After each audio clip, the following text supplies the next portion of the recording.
Dr. Muhammad Sudan wanda kuka sani mai sirrin ma'aurata. Ina muku fatan alheri a cikin zangon da muke ciki a yanzu, wanda zan faɗakar mata, zallan mata. Game da mata, ku bani hankulanku gare ni, saboda kasancewa ta farko zamantakewan aure sai haƙuri.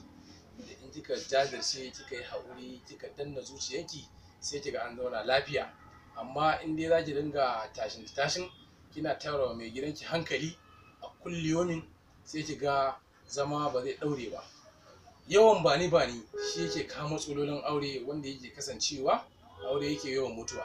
Shi namiji zaran mai ɗan makon kuɗi, wanda baya sake kuɗi, mai taurin hannu, za ki ga da zarar kin tambaye sa kuɗi, to a lokacin hankalinsa yake tashi. Amma in kika dogara da kanki, naki karan kanki, in kika biya kanki bukata da bukatun da kike yi, da na kanki da na yaranki da na shafe-shafen da kike yi, shi karan kansa sai kiga iya jin daɗi. Amma da zaran kina tambayar sa kuɗi, to a nan fa za a samu matsala.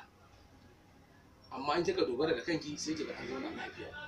Ina muku gargaɗo wajen Dr. Muhammad Sudan, ku samu wannan garaɓasan da nake ingantar da mace. Mace in tana so ta zauna lafiya da mai gidanta, ya dinga ganin kwalisanta, ta ingantar da kanta. Abin da shi sa matanmu na Maiduguri da na Sudan suka fi na ko'ina gyaran jiki. Za ki ga mace tsohuwa gijib, amma tsabar ingancin gyara jikin da take yi, za ki ga ta yi kumshi, ta yi lalle, jikinta ne, ta yi dilka, ta yi halawa. Mijinta ɗan dattijon nan sai ki ga iya ƙaunarta, iya santa a kowane lokaci. Ballantana irin matanmu, irin zawarawa da matan auren, da irin 'yan matanmu na yanzu na zamani na Maiduguri, za ki ga kullum a cikin kumshi suke, neat suke a kowane lokaci, wanda za ki ga kowace mace bata isa ta kara akan matanmu na Maiduguri da na Chad in zamantakewan aure za a yi na kishiya. Saboda shi sa za ki ga suke janyo hankalin namiji a zauna lafiya ba tashin. Amma in kika bar irin matanmu na arewa, za ki ga mace ta mayar kanta banza da banza. Saboda irin wannan gyaran jikin sai dai ki ga maza suna neman mata a waje, ba dan komai ba, rashin kulawa da kanki. Amma in kika kula da kanki, sai ki ga mijinki iya son ki sosai fiye da tunaninki.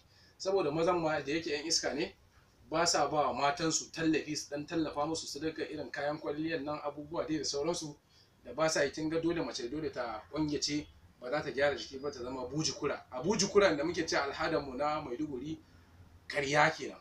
Saboda haka ku kwantar da hankalinku, in kuna bibiyan Auratayya TV za ku dinga samun nishaɗi da jin daɗi a kowane lokaci. Ina muku fatan alheri. Hajiya Firdausu mai magani, matar Dr. Ahmad Sudan ta kawo sirrika na gyaran aure.